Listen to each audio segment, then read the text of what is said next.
Pak Ustadz, sebelum saya tidur membaca doa di bawah ini. Apa ini? Bismika Allahumma ahya wa amut. Allahumma aslamtu nafsi ilaika wa wajjahtu wajhi ilaika wa fawwadtu amri ilaik wa alja'tu dhahri ilaik rahbatan wa rahbatan ilaik la malja wa la manja minka illa ilaik. Allahumma amantu bi kitabika alladhi anzalta bi nabiyyika alladhi arsal. Baik. Selama 3 malam saya membacanya, tetapi setelah saya baca, tidur saya seperti diganggu syaitan. Saya lawan dalam mimpi saya dengan membaca ayat kursi, an-nas dan tasbih. Dengan sebisanya saya akhirnya bisa bangun dari tidur saya. Saya khawatir bila saya kembali baca pada malam-malam berikutnya hal serupa akan terulang. Mohon doa tersebut, maka doa tersebut tidak saya baca dan tidur saya tidak diganggu. Padahal sebelum saya tidur saya sholat 2 rakaat dan witir.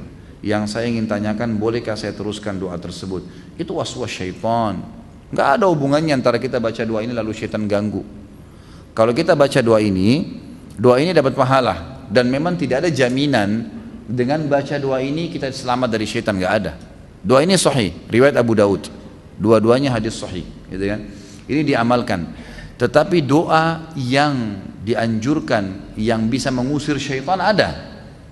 Hadis misalnya mengatakan siapa yang membaca ayat kursi sebelum tidur dia akan dijaga dari syaitan. Hadis yang lain juga, dua-dua hadis Bukhari, berbunyi siapa yang membaca ayat terakhir dari surah Al-Baqarah, lillahi ma fis samawati wal ardh sampai akhir, gitu kan? Itu akan menjadi pencukup baginya. Kata ulama hadis, pencukup dari syaitan, enggak ada yang goda dia. Kemudian baca Al-Ikhlas, Al-Falaq, An-Nas 3 kali, ditiup telapak tangan, diusap ke tubuh. Ini insya Allah tidak akan terganggu.